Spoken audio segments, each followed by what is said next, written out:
Hello everyone and welcome. Today we're going to resolve the LeetCode daily problem number 2176, count equal and divisible pairs in array. It is an easy problem in which we are given a 0 indexes array nums of length n and integer k. We should return the number of pairs I, j, where I bigger or equal to 0, I less than j, and j less than n, the length of the array, such that nums I equal to nums j, and I multiplied by j is divisible by k. So here we have an example.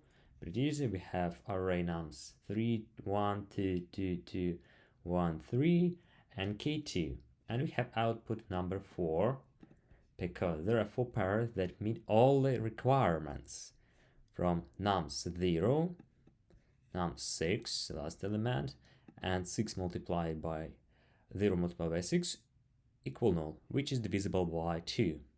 The same we have for other examples, and you see it's pretty easy to resolve with brute force. So let's start with our basic logic. We have input integer array nums and integer k. Our output should be the number of index pairs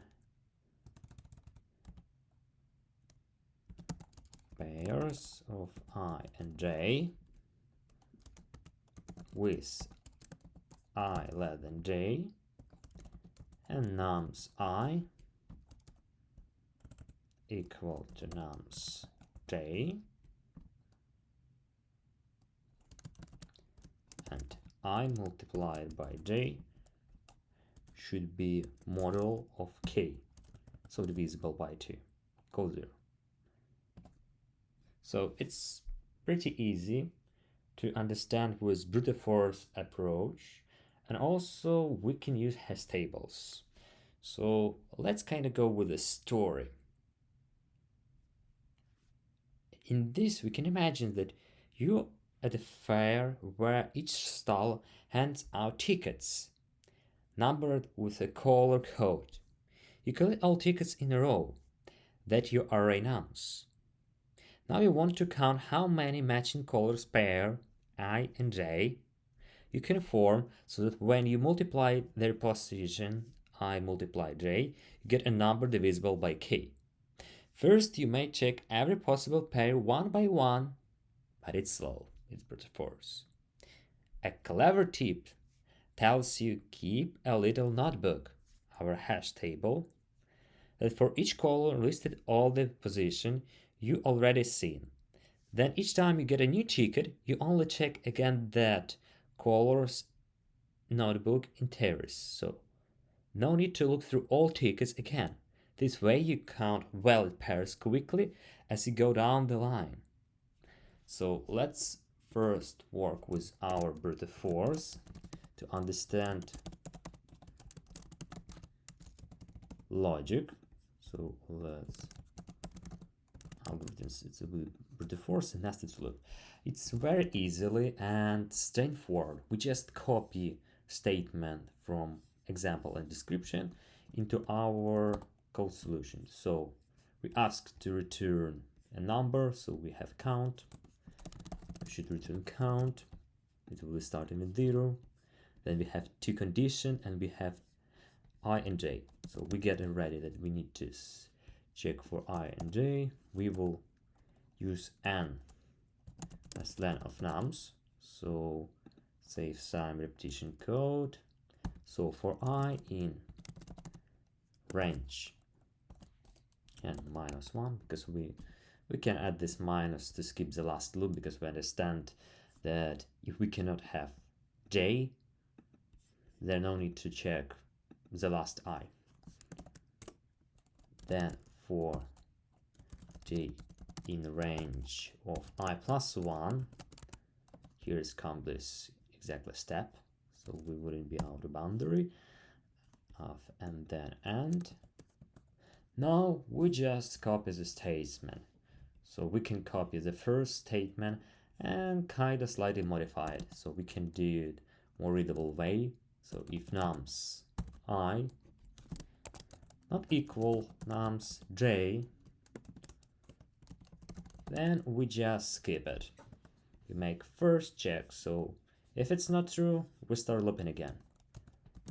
If second our condition, it's already described if divided. So if I multiplied by j is smaller by k equals 0, as you see, we just copy it from the example, then our count can be incremented by 1. And basically red check the solution. It works good, and how it's efficient, and it's quite slow as expected.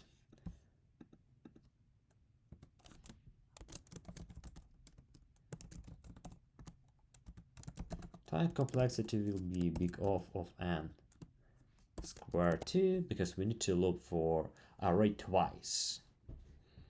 But it's easy workable solution if we have small constraints as here.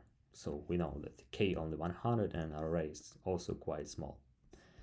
Now let's move to more advanced. We will use single pass and hash table, to be precise, hash map.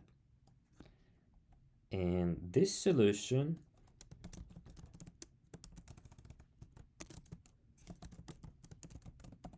time complexity will be big of n because we will loop through array only once, because we will use a table to store information, and instead of checking twice, we will check this compared to already information in the table. So we make the same count, it will equal 0, we will return count.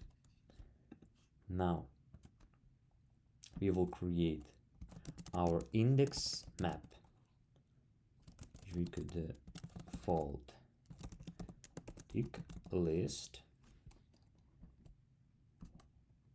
It is necessary, so we will check array only once and store information in dictionary. I'll check it with dictionary in our hash table instead of looping twice. So for j and num in enumerate of nums, here we check all elements. Then for I in index map num is the second step, and if I multiplied by j modulo by k equals 0, count will be incremented by 1. Now the last part that we shouldn't forget about while looping is to add to map each key and value.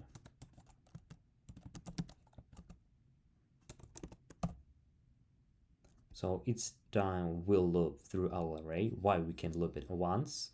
Because we will add key and we add value. This way we will able to avoid second loop, so it will be done only in single pass, not in 2 passes was done in nested loop, this brute force approach. Let's run this. Acceptable.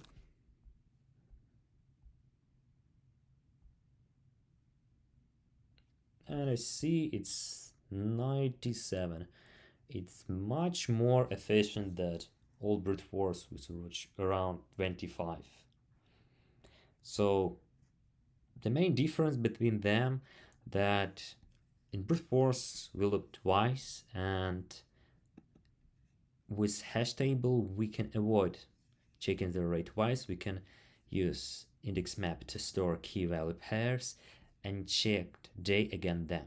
This way we avoid checking it twice. It's quite good to save the time.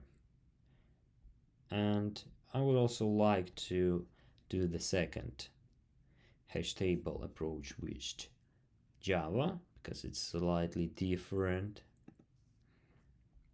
when you try to write it. It's even deeper. So in Java we will make in count equals 0, return count. Now when building our map, we will start with map integer, then we'll use list integer, then we declare our index map. Our index map will be equal to new hash map. Yeah, but it's quite better in naming that it was with dictionary list, default dictionary. And now it will be quite similar. So for in j, which equal 0, j will be less than num's length. So slightly different that we doesn't include length inside nums. We use dot length module, and we can increment using table classes. So int num will be equal nums at j position. Now if our index map contains key, so the first element, num. In this case, you will check the second loop for int I in index map dot get num,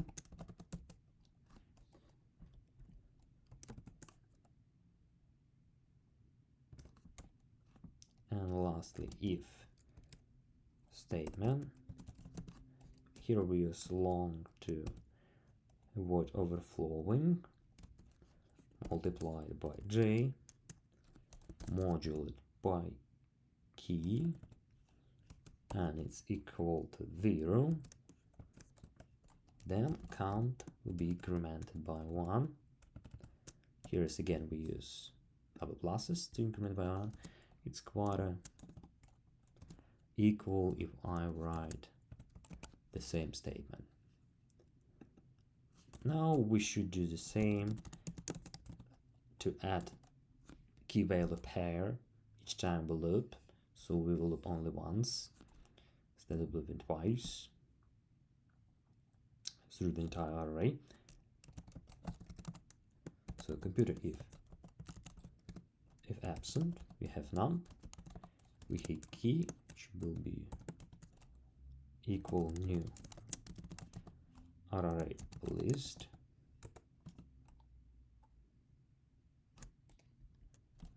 and we add our j.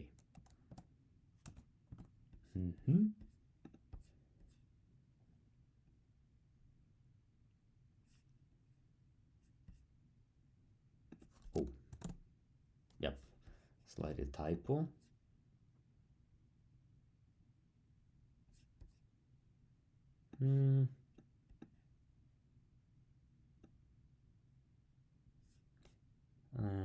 In this computer if absent, num key equal no array. Oh yeps, can miss this pair, and dot add j. Yep, everything looks good. All right, and let's submit.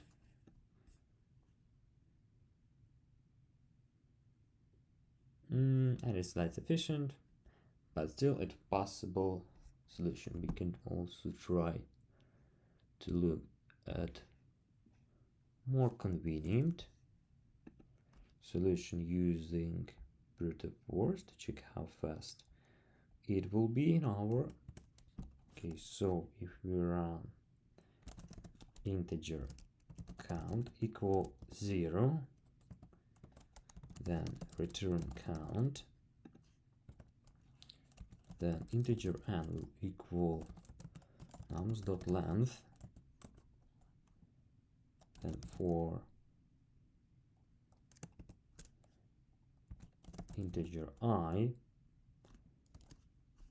equal 0, I less than n minus 1, I incremented, then for integer j will equal I plus 1, j will be less than n, j incremented,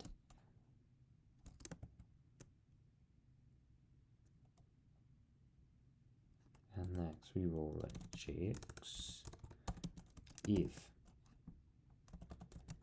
nums I not equal nums j, then continue, and if I multiplied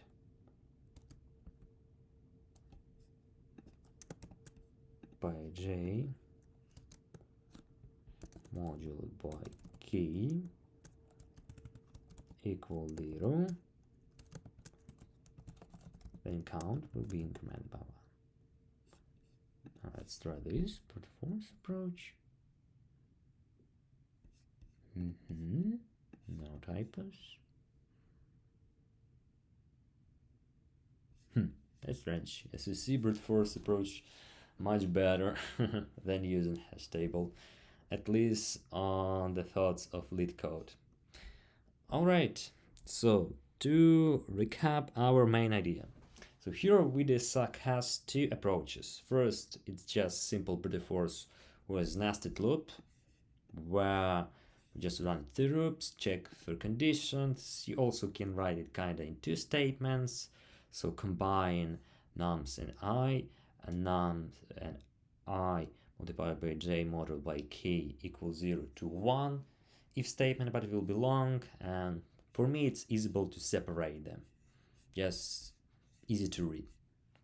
You have to condition, but again, that wouldn't matter much. So if you combine them together like in one statement with and condition, it will work also the same.